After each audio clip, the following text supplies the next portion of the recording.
Hello and welcome everyone to the secrettowriting.com's Expanding College Opportunity Speaker Series panel discussion.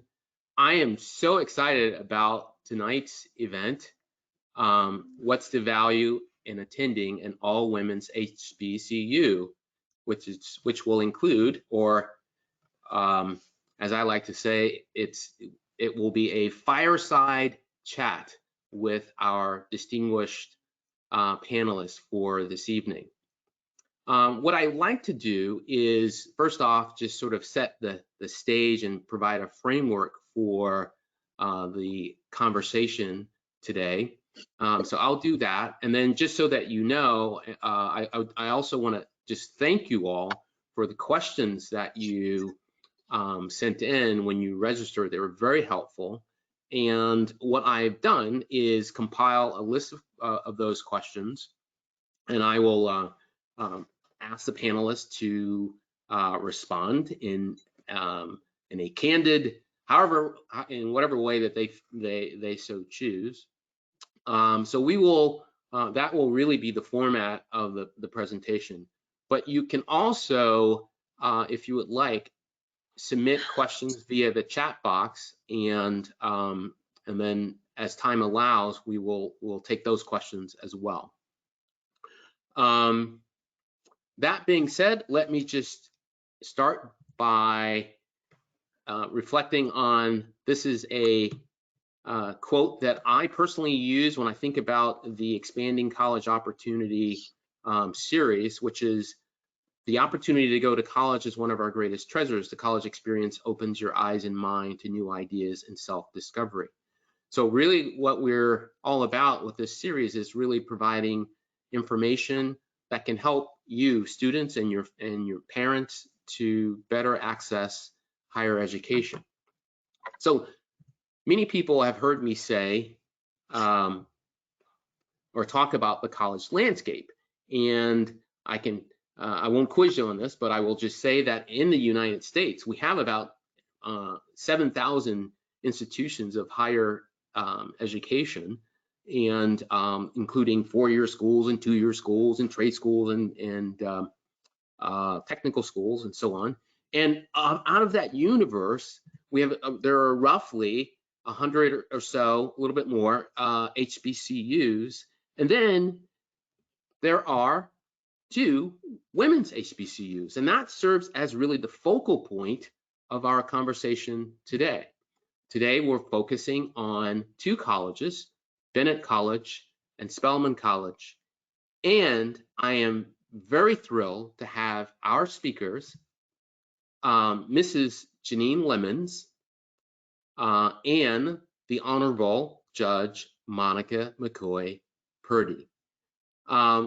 Just so that before I switch gears and we dive right into our questions, let me just go ahead and clear the air. You might have noticed the name Lemons with Jenine. And so, yes, full disclosure, Jenine happens to be my wife, but she's also a Bennett alum, and I cannot think of anyone better that can talk about Bennett than Jenine, because I know she just absolutely loves the school. As I know that Judge Purdy, who I also consider a friend, is a real Spelman fan. So with that said, I want to switch gears, and go right to our panelists. And I will let them introduce themselves. So why don't we start with, we'll start with Jenine, with sort of last name first, and then we'll go, and then we'll go to Judge or Monica. And I asked, she gave me permission to call her Monica during this presentation. So there you are. So my first question is, or to just get us started, I'd like you in 3 minutes or less, and I am looking down because I really wanted to make sure I have my questions all ready, and I want to make sure that I am able to go through them point by point. But in 3 minutes or less, please introduce yourself, and please share your fondest memory of your time at Bennett during your first month on campus? Jenine? Thank you, Stan. So I'm Jenine Lemons, and I am a bilingual mental health therapist, bilingual in Spanish, and I've been a mental health therapist for 15 years now and work with the Spanish-speaking community in community counseling settings for the last 15 years. And I'm also a soap maker. That's something that I enjoy and developed over the last 5 years. I would say that one of my fondest memories, I thought about this today, is just arriving on campus at Bennett and seeing professional Black women. It it took my breath away to see professional Black women dressed in these white dresses, because during my time at Bennett, we attended programs of academic and cultural enrichment. And so we would always have to dress professionally to attend these series of meetings, presentations. And I was just taken aback. It just completely motivated me. I was completely taken away, and it motivated me to join campus leadership. I believe I was a freshwoman parliamentarian my first year, and I just wanted to be a part of the Bennett community, just immediately from walking on campus. Beautiful, Black, professional women, and I knew that I wanted to be a part of that legacy. Thank you. Thank you. Monica? All right. Well, thank you for having me with you all this evening. I am Monica Purdy, and I currently preside as a judge of the 95th Civil District Court, which is located here in Dallas, Texas. That is an elected position, so I ran for office last year and took my oath of office on January 1st. So an elected judge serving in the state district courts here in Dallas. Graduated from Spelman College in 1989. I actually have the benefit of attending 2 HBCUs. I know we are focusing on women's colleges tonight, but after I graduated from Spelman, I chose to go to Thurgood Marshall School of Law at Texas Southern University, which is also an HBCU located in Houston, Texas. So much like Jenine, probably my fondest memory of Spelman, we had curfew as freshmen. And so one of the memories, of course, are the lifelong friendships that I made, and also having to adhere to curfew. I don't know that I knew exactly what curfew was as a high school student transitioning away from home. I remember sort of it being sprung on me my freshman week, or maybe I just wasn't paying attention. And I thought, you know, we're 17, 18 years old, away from home for the first time, very independent. We should not be having a curfew. But I would imagine Bennett is much like Spelman. It is steeped in tradition, and that had been the tradition for hundreds of years, that a curfew was put in place for Spelman women, and we had to adhere to that. So many fond memories, being let out at the curb of Spelman College and having to make it to my dorm in 3 minutes flat. With my friends. So those were sort of fond memories, but I would just echo what Jenine has said.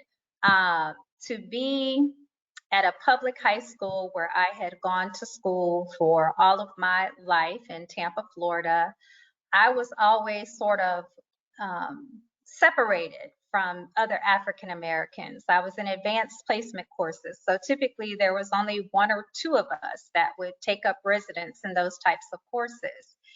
And I always felt like when there was Black History Month or history or something involving the African American experience, all eyes would turn to those 2 Black students to sort of understand what that experience was, that we certainly had never, you know, we weren't necessarily a part of the civil rights movement, but just sort of those types of issues, and being on a campus where Black excellence was on display everywhere you turned, that was comforting. I felt like I met my tribe. Everybody was just like me. They were smart, they were involved, they were engaged, they wanted to succeed. And so that probably is my fondest memory of Spelman College. Wow, that's fantastic. Thank you for that. You know, it's interesting that you mentioned, Monica, that not only did you go to an undergraduate school that was an HBCU, but also you went to Texas Southern University, or the law school there, which is also an HBCU. And I just happen to know that Jenine, you too went to an HBCU graduate school, which was I attended Clark Atlanta University and graduated with a master's degree in counseling. So it's just fascinating to me that you all share such very similar paths. Well, I'd like you to, if you would, to sort of take yourself back to that moment when you were a senior in high school, or not even necessarily a senior, but just a high school student, and consider this question.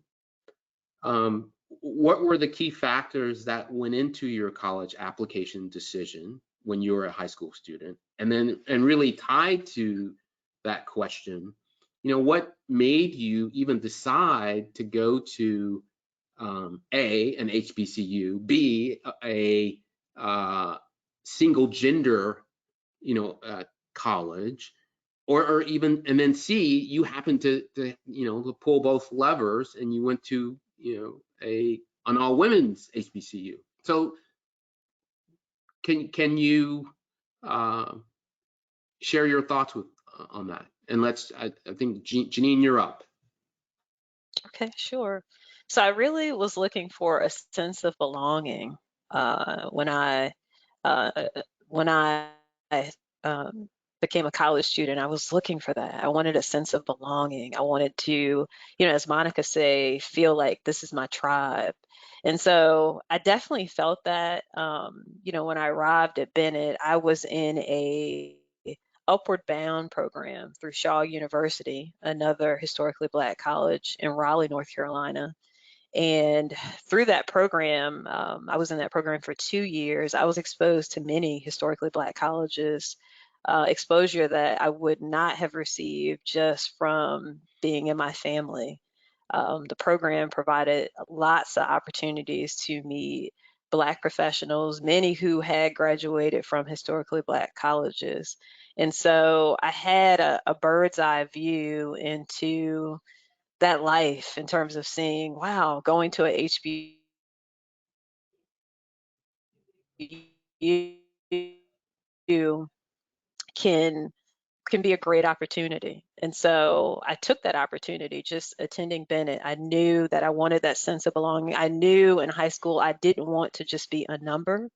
I wanted to be counted. I wanted my teachers to know my name. I had an experience at Bennett where it's amazing, where I had a sociology class and I made a B on my test. And my teacher took me outside and said, Jenine, I need to talk to you because this is not the type of work I expect from you. I've been getting A's. And it blew my mind that this teacher was just so in sync with what I was doing. And it made me get an A the next time because I realized that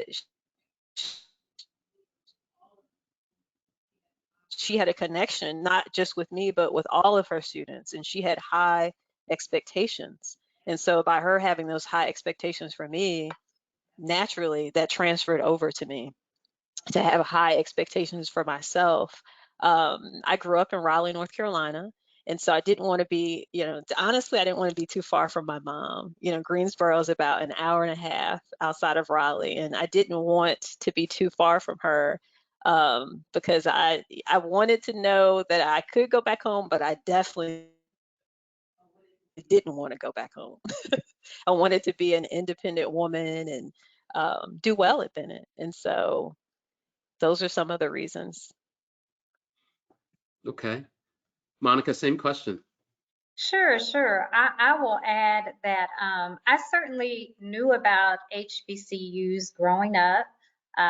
Both of my parents were from West Virginia, very small towns, and I knew of the history of HBCUs.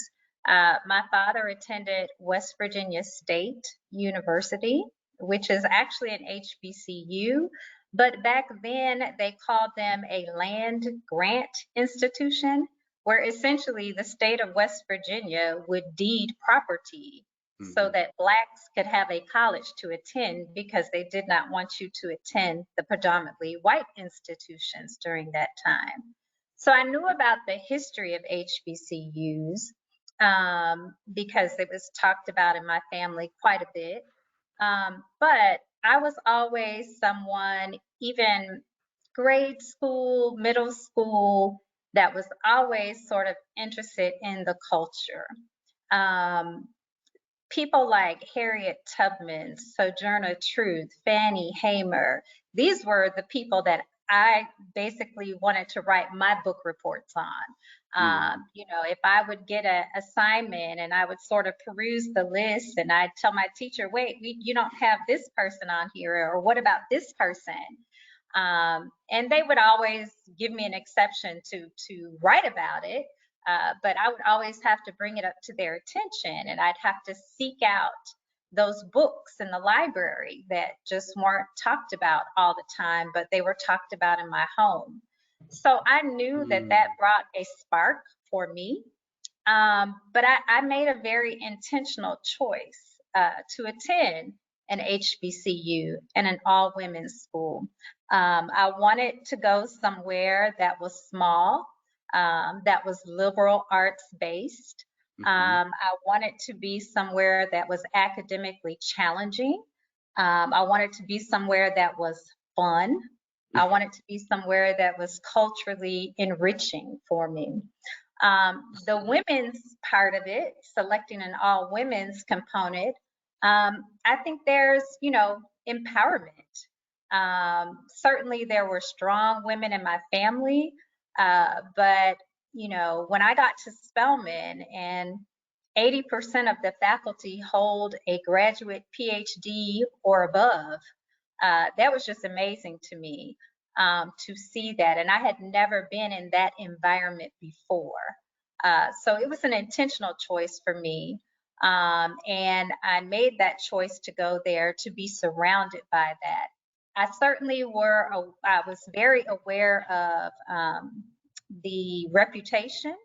I was aware of graduates that had graduated. So I never had any doubt that I would not be challenged there and that I could not become a lawyer once I left there. I never doubted that. And so those are probably some of the real reasons as to why I chose Spelman College. It just, you know, again, the best that I know how to describe it to my friends that went to a predominantly white institution when they asked me about my experience was, it's Black excellence all day, every day.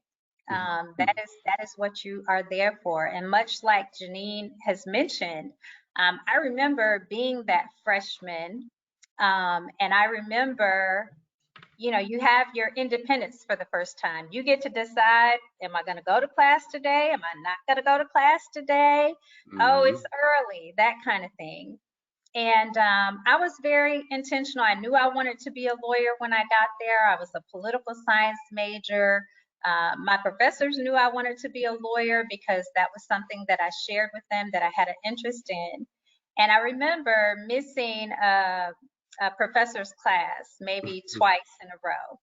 I just decided I wasn't going for whatever reason because I had that choice. And there was a knock on my dorm door, and I got up and you know, opened it, and it was my professor. And she said, Mrs. McCoy, I expect to see you in my class tomorrow. You're not ill, so I will see you tomorrow at 10 a.m. And I was just like, oh my gosh, you know, it felt like your mom was at the door, and she was very stern and very serious that she intended to see me.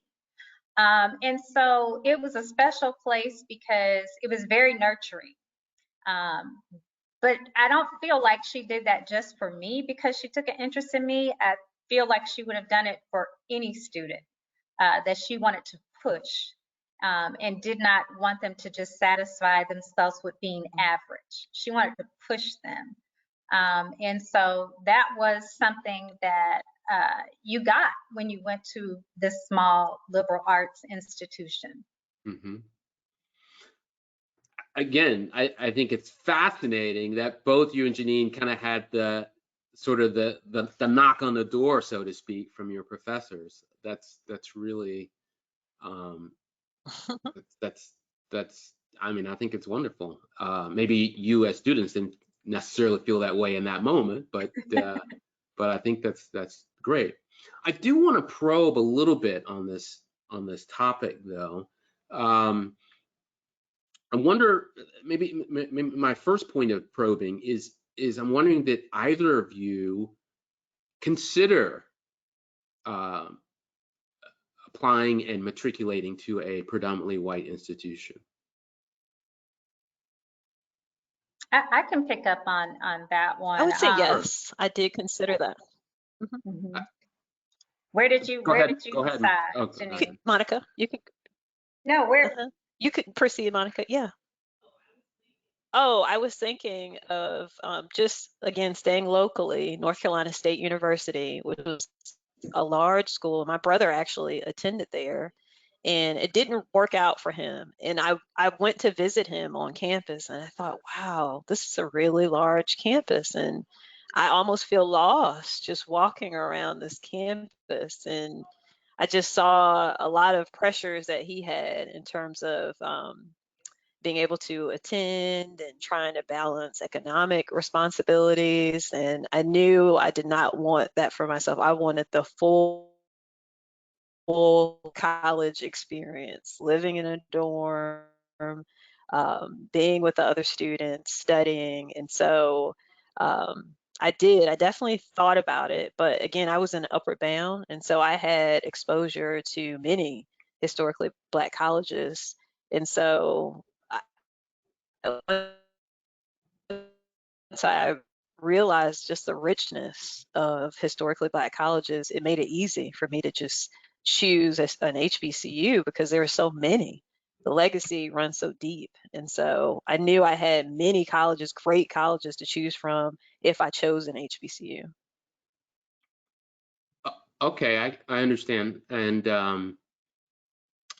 know, I think, Jenine, we're having a little bit of a sound issue, just frankly with you, but I don't know if there's anything you can really, I don't think there's much you can really do about that. But Monica, can you hear me okay? Monica, can you hear me? Oh, I think maybe it's partly. Okay, so 1 second. I can hear now. Oh, okay. All right. Okay. Sorry.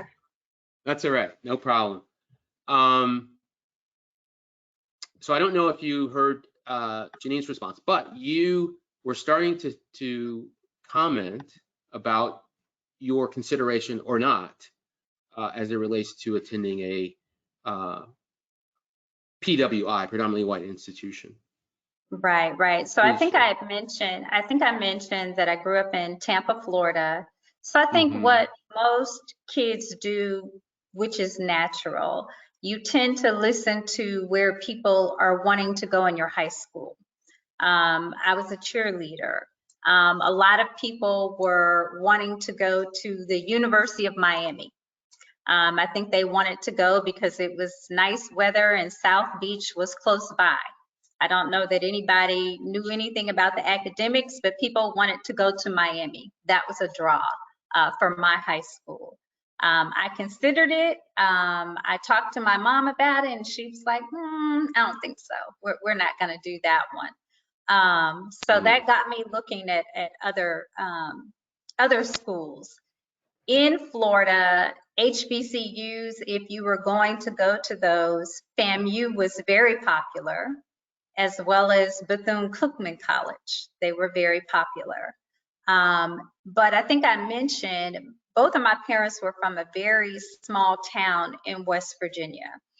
And they were very intentional that they left those towns once they were married and went to a bigger city. They felt like they were from a town where no one ever left that town. And they felt like you had to go to a bigger city to sort of spread your wings and get this benefit of this world that existed. So she encouraged me to look outside of the state of Florida at colleges. And that is where Spelman, of course, is just in Georgia, but it was about a 9-hour drive away from home. So I wasn't necessarily very close to home. But she thought it was important to just leave your comfort and to spread your wings a little bit further. So I thought about University of Miami, but she wasn't in agreement with that. Okay. Yeah, it kind of reminds me of sort of that conversation when people say, "Ah, well, you know, I think we're going to go in a different direction," but maybe not. Maybe there's not a. We might want to go in a different direction. I don't know. But anyway, you know, in talking with people about going to an HBCU, sometimes, or some people might wonder or will ask the question, are there any drawbacks to going to an HBCU?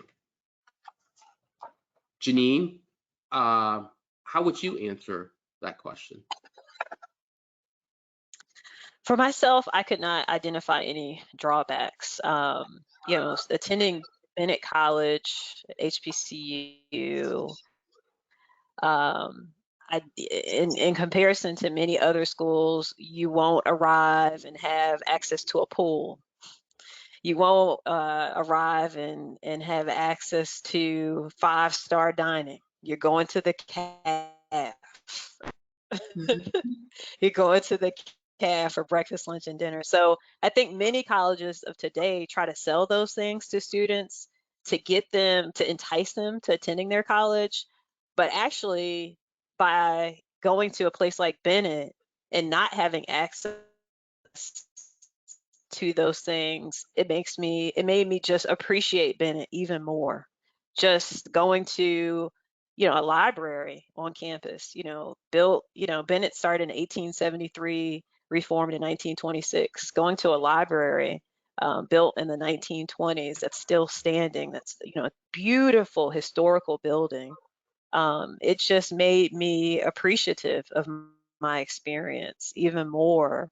In terms of how that's affected me in my career, I think that it's made me become a person that is resourceful through going to Bennett. I know how to find resources for myself, for my patients, and it's because you don't get everything handed to you. When you go to a Bennett, you have to research, you have to look for it, you have to fight for it many times. And so that's my experience, and I greatly benefited from not having access to all those enticements of today in the college world. And Monica, thank you for that, Jenine. Monica, drawbacks to attending an HBCU? Well, let me say I echo the sentiment that if you attend an HBCU and graduate, one of the first lessons you will learn is being resilient. They definitely teach that very well, resiliency.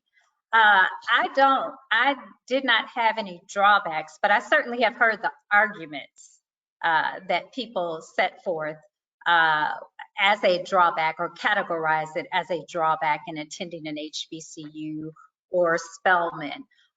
Many people believe if you make the choice to attend an HBCU, what diversity is that? What diversity is there for you if everybody is the same? Who wants to do that?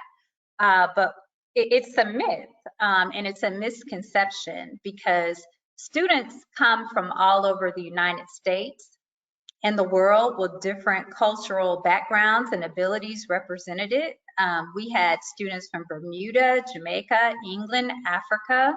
The African diaspora was there. We know all of those people don't think the same as we do. Their experience is not the same.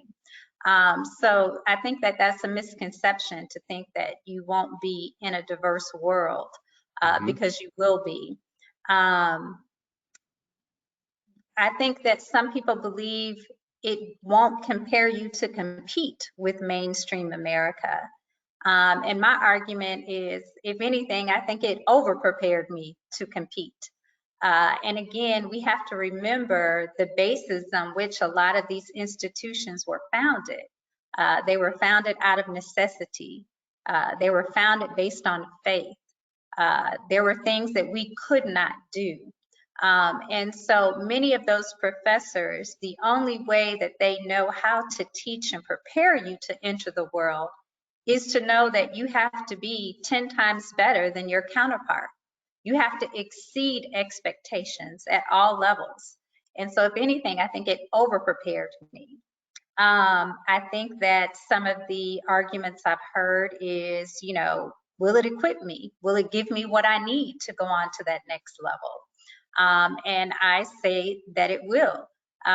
Many of my friends are doing great things, physicians, lawyers, all walks of life. And, you know, neither of them experienced any type of setback or delay in achieving their success, their perceived success.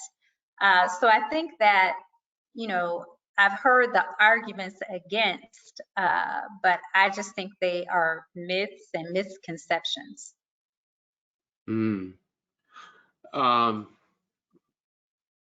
You know, you remind me of something that you, or Monica, that you shared earlier as it relates to the sort of the profile of a number of HBCU graduates, you know, in the working world. You know, you talked about X percentage in this category and X percentage in that category. Can you kind of share some of the thoughts that you pointed out to me on that?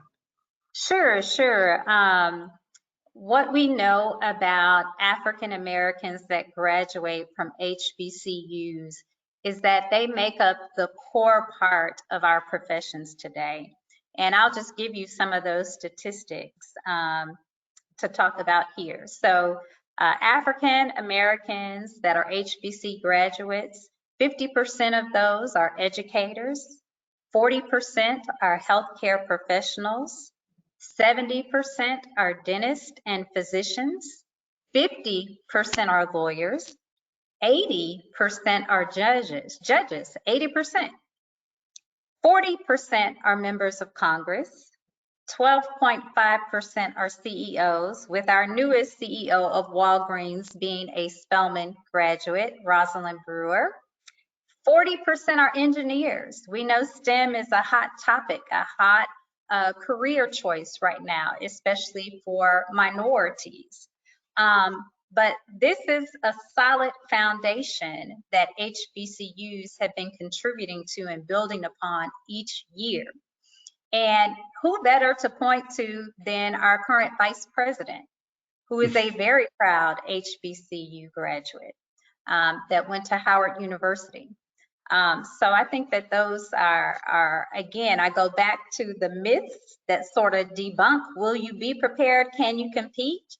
I think there's no argument that you can compete, you'll be over prepared, and you will be just as ready as anybody else that went to a predominantly white institution in your career field. Thank you for that. And I actually just want to add one point to that. You talked about sort of the what I would describe as the successes of HBCU grads and their, you know, as they pursue different careers. But also, I you know, in the work that I do with counseling students and helping students with their writing and so on, I think it's also important for high school students and their families to reflect on this statistic that in this country, the average graduation rate nationally of students entering a four-year school and entering college and graduating within 4 to 6 years, it's 59%. And a large reason why students may not graduate, certainly a part of that deals with finances, but a big part of it deals with comfort and feeling, the environment in which the student is in. And so I mentioned that just to underscore the point that college fit is really significant. How you feel when you're on campus, how you connect with your fellow students, with your professors, that can impact your sense of self, your sense of confidence, and ultimately your ability to perform in the classroom. And it carries over even in terms of the social networks that you're able to form while you're in college. And as I'm sure both of you ladies can speak to this, that those connections, those relationships that you form in college, they stay with you and can really stand as the bedrock of the network that you have in years to come. But anyway, I will be quiet because I want to hear more from you. All right. Monica, was there something you were about to say or wanted to? I just was going to add to that something that I had found when I was preparing for this particular session, and that is that HBCUs have produced some of the most prominent world leaders, entertainers, athletes, and cultural icons. They provide a world-class education. They provide real-world experiences and a place for Black students to revel in the diversity of their own culture and build incredible confidence before embarking on careers in a world that still experiences social unrest, as witnessed this summer with the killing of George Floyd and Breonna Taylor. And in a world where, quite frankly, a lot of the messages are that we are devalued at every turn. So to sort of take that away and be in a safe, comfortable place where you can just achieve the sky's the limit and not have to deal with those types of pressures, it's a big release for students. And if they've never been in that situation, I cannot stress to you how empowering that is for your student. And, HBCUs were the foundation of the civil rights movement. Desegregations like the Greensboro sit-ins, they started at HBCUs. A lot of the movements we saw this summer with Black Lives Matter, there were students, there were young people. So there's value in that you can't get at a predominantly white institution. And that's all I wanted to add before we left that point. All right, that's a great point. Thank you for sharing that. And then I do want to also I agree with that. Mm-hmm. I do want to also mention to the audience that if you have questions, you can type in the chat. So I do want to just again remind you of that. But I want to sort of switch gears a little bit. And Jenine, question. We'll start with you with this question, and this is sort of going beyond sort of being at college, but life after college. So, how has your college experience, in your case, Bennett, impacted your career? Greatly. While I was at Bennett, I became one of the many international scholars at Bennett. So I was able to secure a fellowship with the National Institute of Health, and I studied in Wollongong, Australia. And so that experience prepared me to travel internationally post-college. It prepared me to also compete with peers on an international level and see that I could do that. And so after Bennett, actually in preparation to leave Bennett, I applied for the Peace Corps because I wanted to be a Peace Corps volunteer, and it was a dream that I had to be a Peace Corps volunteer starting at 13 years old. And Bennett was a cradle for that dream for me. And so it nurtured that dream. And then I applied, and I was fortunate with the help of Bennett College alumni guiding me in the process to apply as a Peace Corps volunteer, serve as a volunteer in Ecuador, South America. And through my experience of serving and completing my service as a Peace Corps volunteer in our country, that experience set me up to be a bilingual professional in every work setting that I've worked in, which has helped me tremendously in my move to Texas from Atlanta, Georgia, in terms of securing a job and quickly. So Bennett laid the foundation for that, I believe. Terrific. Monica, same question for you. How has your college experience at Spelman, in your case, impacted your career? I mean, it was the foundation. It was the training ground.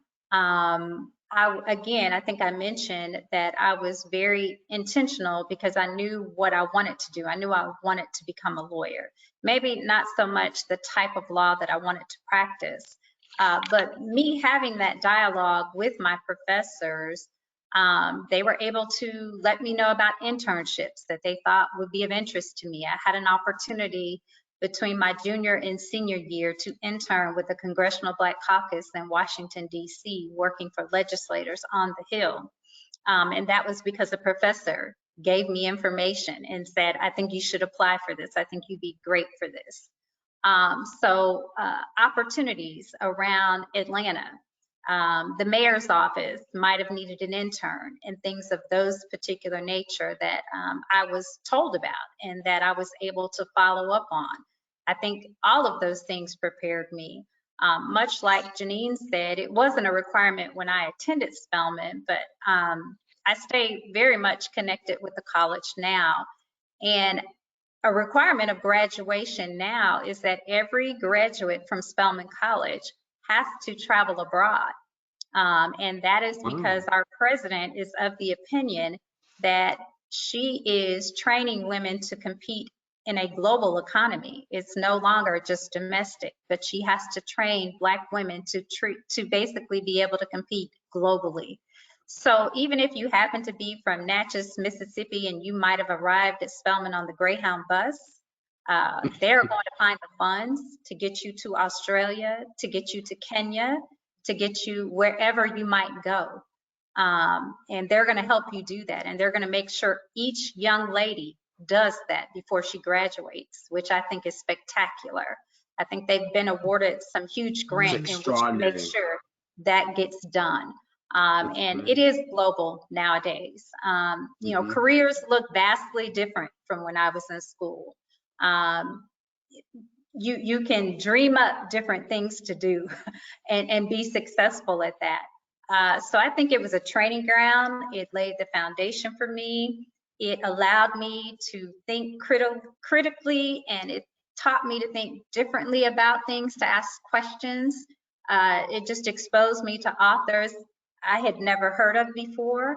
So I think all of those things just fit in place like a perfect puzzle for me to go on to law school and eventually become a lawyer to practice law in the state of Texas. Terrific. And you know, my hat's off to Spelman in terms of making that a requirement for students to travel abroad. That's really, that's wonderful. So you're both college grads. You both have advanced degrees beyond the undergraduate level. there are students and parents listening to this presentation today, and if you were to talk to or speak directly to to the student, and you wanted to offer them a bit of advice about once they are in college and what they need to do now, whether they're in middle school or high school, to be prepared to perform in the classroom and become a part of a college community, what advice would you offer to that middle school or high school student? Jenine? I would say to have high expectations of yourself for the future. I would say that even if you're not an excellent student in high school or middle school, that doesn't mean you can't be an excellent student in college. I'll admit that I was not a good high school student. You know, I was not very focused on school. I Yeah, I definitely felt like I went to a predominantly white high school. And so I definitely could see the differences in terms of just as simple as African American history had less credits than, say, Russian history. And so it was very obvious to me that there were some differences, and I would point those out. And I didn't feel like in terms of racially that, or just Black history in general, that's discussed as much as I would have liked it to be a part of our curriculum. And I would raise those questions as to why that was happening. And I just, you know, in some ways, it kind of made me not interested so much in high school. Mm, However, going to Bennett College, I became an A student immediately. From my first semester on, I became an honor student because I started to love school. I learned how to study, not in high school and not in middle school, but at Bennett College. I learned how to study there and I learned how to do well. And as I said, I went in to Bennett College as a student that did not even want to be very far from my mother. And then just 3 years later, I was ready to go to Australia. And so Bennett nurtured that. Bennett put that into me. And Bennett put into me that once I graduated from college, I would have to seek an advanced degree. That this is definitely not your last stop. And I think that, you know, from other peers, I don't think other colleges always focus on that. They might consider just that undergraduate level as a last stop, whereas Bennett says this will not be. They start saying that to you from day one. This will not be your last stop. You must seek an advanced degree. And so I knew coming back from the Peace Corps that I would do that. And so I want to say to middle school students and college students and also their parents to have high expectations for yourself.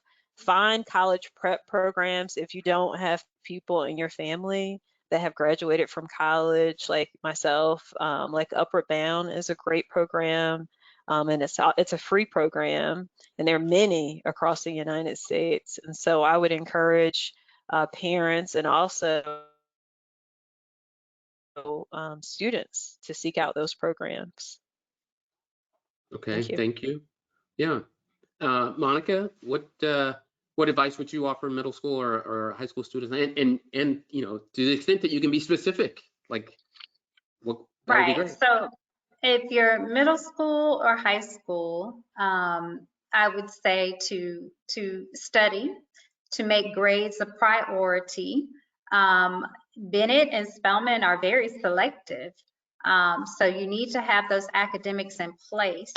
And I know a lot of emphasis is placed on ACT and SATs, but we've seen with the pandemic, some places might be moving to test optional. And the best gauge for a lot of these colleges for middle school and high school students is going to be your day-to-day grades. So I would say that to our students that might be listening. But to the parents that are Mhm. on this particular webinar, again, as Jenine said, you might be a first generation. Maybe you are the first person heading off to college in your family. Maybe you aren't. But I know I was very intentional when my kids were little. College was a part of dinner discussion. My father would mimic when he would come and visit, and they were very little. Your kids already are talking about what colleges they want to go to. And that was the same. I said, well, Daddy, that is how you raised me. College was like 13th grade, okay? It wasn't even a choice. You were gonna graduate from 12th grade and you were gonna go to another school. It was like 13th grade if there was such a thing. So Right. that was not negotiable in my household. And so I would just suggest to you that you introduce it early.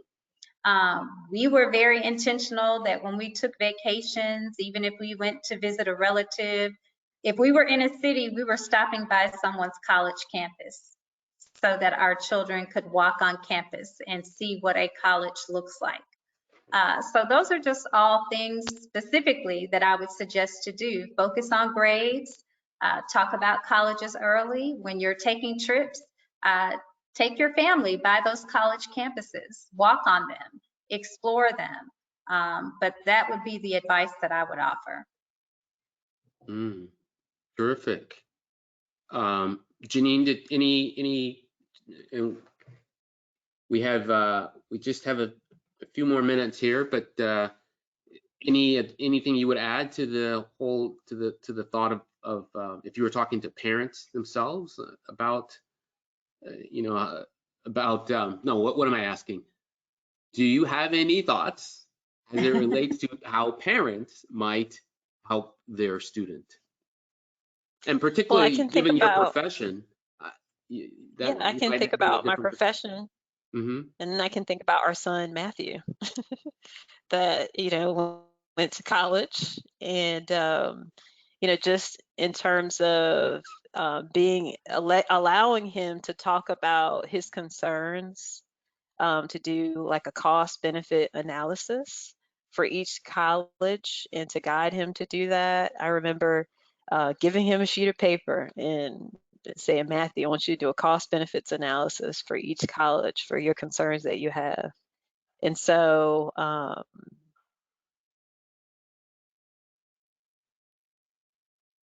I think just being a support, for your child and also hearing their concerns, because there are a lot of doubts I think that come up for high school students as they prepare to leave for college, that can I do it? Am I going to be able to be successful? And so really trying to reinforce positive messages to your child, I think affirmations, just reminding them, how intelligent they are is so important. I say that as a mental health therapist.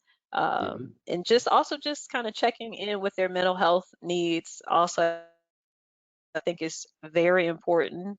Just doing a check-in, offering counseling in terms of if they're needing outside counseling even before they leave college, so they're comfortable with that and they are comfortable with contacting counseling resources on a college campus if Mm-hmm. that's needed, that they know that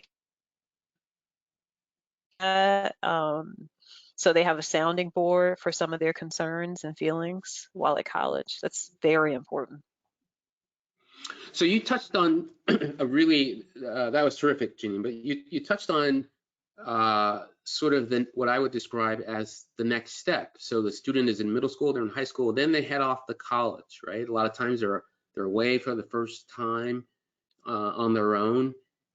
And then it's a question of, okay, hopefully this will work. But Monica, I'm gonna turn to you and ask the question, what advice would you give a student who's in college and to be successful in college, both from an academic, social, and thinking about their future career? And mind you, this question is not necessarily limited to a women's college or an HBCU, but it's generally speaking. So my advice would be, if you're a student in college, first time away from home, your professors want to help you. I think that, when you are a student, you hear them say that, but you're thinking, no, they don't really mean that. They don't really want me to come by and visit them on their office hours, but they do. They are there to help you. You would be amazed at how much you can get from visiting your professors. If you're shy, just try very hard to get out of your comfort zone. What is sort of one of the old sayings, closed mouths don't get fed. If you don't ask for it, it may not be given to you. So you have to learn how to advocate. And it really wasn't even advocacy. It was just visiting a professor, telling them, this is what I want to do. This is what I would like to do. Do you think there's some courses I should take next year? Or what kind of summer programs might be available to me? They were a wealth of resources for me. Socially, one of the big things that I always heard my freshman year was make sure you balance the social aspect with the academic aspect. My mother would remind me, who was paying the bill, that you are there for academics. You are not there to party. And so you need to understand your first mission is to get your grades. And I think most parents would probably agree with that. But it is a special time in your life, and it will go by fast. So, you have to learn how to balance. One of the things that I remembered is, it's hard to say, no, I can't go to that party because I have an exam. And my parents will say there will always be another party. You only have one shot at that exam. So you have to learn when to make that choice to say, I'm going to forego this one and sit here with my studies. So that's a balancing act. Again, I think one of the good things about a liberal arts institution, I have a daughter who's applying for college now. I'm amazed at how many of the colleges want the students to already know what it is they want to do. I was a student that knew I wanted to become a lawyer, but many people enter college not knowing what it is they want to do. And that liberal arts background just allows you to take a lot of foundation classes that first year and kind of explore what it is you want to do. So I would just suggest all those things. You got to balance the social with the academics. You got to talk to your professors. You have to, you got to learn how to work your network. Right. And those would be all of the things that I would suggest. Mental health is a big part now for a lot of colleges and universities. They are recognizing that it's needed. And so, that is something that I would you need to take advantage of everything that's offered to you while you're there that 4 years. Terrific. So we're just about out of time. I'd like to ask you one final question, and I'd like to ask you to respond in 1 minute or less. This is, you might say, your closing argument, your final word of the presentation, and then I'll wrap it up. And we'll start with you, Jenine. Any parting words, really, of advice, thoughts that you would want to leave the audience with? Yes, I would like to read just a short excerpt from this book. I Want to Be a Bennett Belle by Deidre Pecchione Cummings, who was actually at Bennett as a student while I was there. And so I'd like to read just a short excerpt here. Okay. Bennett College was a magical place for me. I had never seen so many people who I could look up to in one gathering. Not only was I surrounded by accomplished, educated people, they all seemed to genuinely care about my success. Moreover, a lot of these accomplished, educated people looked just like me. And that is the experience of attending Bennett College. And that is why you want to be a Bennett Belle, all encapsulated in that one paragraph. That's great. That was beautiful. And so you see why I married this person, or why well, that's another story. Anyway, thank you, Jenine. I turn to you, Monica. 1 minute or less, closing thoughts. Sure, I'm going to be brief in my closing. For the 10th straight year in a row, Spelman College has been recognized as the #1 HBCU, and according to the U.S. News and World Report of Best College Ranking. There's a reason why we're #1. There's a reason why Jenine and I feel so passionate about our respective colleges and institutions. And we want you to explore this as an opportunity. And we want you to be able to experience what we've experienced and more. So that would be my closing. Monica, Jenine, I knew this was going to be awesome. And you've taken it to another level. You set the bar incredibly high. On behalf of the secrettowriting.com organization, I want to thank you both for taking the time to be here today to share your thoughts with the audience. It's been very insightful. It's been just a real joy to listen to you, to chat with you. This is, you know, I love the fireside chat, and I think we did it. So thank you both, and I want to wish you all continued success. I know personally how passionate Jenine is about Bennett. She sort of, I feel like she bleeds the blue and white of being a Bennett Belle, and I certainly have gotten that from Monica. So that being said, thank you all again. Thank everyone for being a part of the presentation. Please check the secrettowriting.com website. We have future presentations coming up.